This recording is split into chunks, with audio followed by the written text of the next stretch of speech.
തെറ്റ് ചെയ്തിട്ട് ഇത് ഇന്നത്തോടു കൂടി നിർത്തി, ഇന്ന് രാത്രി ലാസ്റ്റ് ലവ് അഫെയറിൽ ഉള്ള കുട്ടികൾ ഒരു വാഴ് കേട്ടപ്പോൾ, അല്ലെങ്കിൽ റമദാൻ ആവാറായപ്പോൾ, റബിയുൽ അവ്വലായപ്പോൾ നിർത്തിയേക്കല്ലേ, നിർത്താം അല്ലേ, ഇന്ന് ലാസ്റ്റ് ആസ്വദിച്ച ആസ്വാദനം നാളത്തെ തെറ്റിന്റെ ചവിട്ടുപടിയാവുന്നതല്ലാതെ ബ്ലോക്ക് ആവില്ല.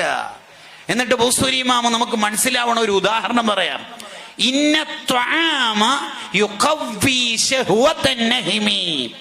റപ്പായി ആയ ഒരാൾ, തീറ്റപ്പണ്ടാരമായ ഒരാൾ, അയാൾക്ക് ഫുഡ് കുറക്കണം എന്ന് പെട്ടെന്ന് ഒരു ക്ലാസ് കേട്ടപ്പോൾ, ഒരു മോട്ടിവേഷൻ ക്ലാസ് കേട്ടപ്പോൾ തോന്നി, അയാൾ തീരുമാനിച്ച്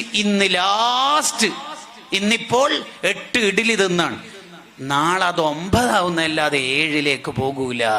കാരണം 8ന്റെ രസം പഠിച്ച ആള് 9 പോകും. സുബിക്ക് ശേഷം ഉറങ്ങരുതടോ, ബറക്കത്ത് പോവും. ഇന്ന് ലാസ്റ്റ് അത് തുടക്കമായിരിക്കും, അത് സ്റ്റാർട്ടിങ് ആയിരിക്കും. കാരണം ഉറങ്ങിയതിന്റെ രസം കിട്ടി.